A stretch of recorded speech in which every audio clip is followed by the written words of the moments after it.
দেখেন বন্ধুরা, আজকে এখানে একটি আমি সাজ্জা করছি। তো অনেকে বলে সাজ্জা নাকি প্রথমে নিচে করতে হয়। আমি নিচে করিনি এখনো। আমি উপরেরটা কমপ্লিট করেছি, আমি দেখিয়ে দিই। উপরের জায়গাটা মোটামুটি কমপ্লিট করে দিয়েছি দেখেন। আর একটা সমস্যা হয় কি, এখানে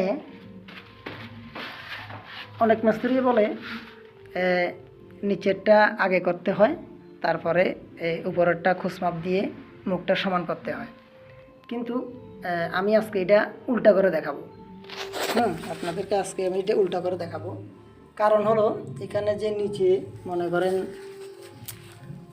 নিচে যদি আমি আগে করি, তারপর যদি আমি উপরে যদি এটা ফিনিশিং দিই, তখন এগুলা এটা তো ভিজা থাকে সবসময়, যেহেতু ঢালাই, এটা জলগুলি এসে নিচের কাঁচাটা ভেঙে যায়। সেই জন্য আমি আজকে এটা উল্টা করব। আগে উপরেরটা কমপ্লিট করব, তারপর নিচেরটা করব। হয়, বুদ্ধি থাকলে এইভাবে হয়। আমি আজকে এটা করে দেখাবো। তারপরে আপনারা দেখেন কীভাবে করি। আমি উপরেরটা মোটামুটি একটু ফিনিশিং দিয়ে দিয়েছি, এখনও কাজ বাকি আছে। উপরের কাঁচাটা মোটামুটি করে দিয়েছি, নিচের কাঁচাটা করব।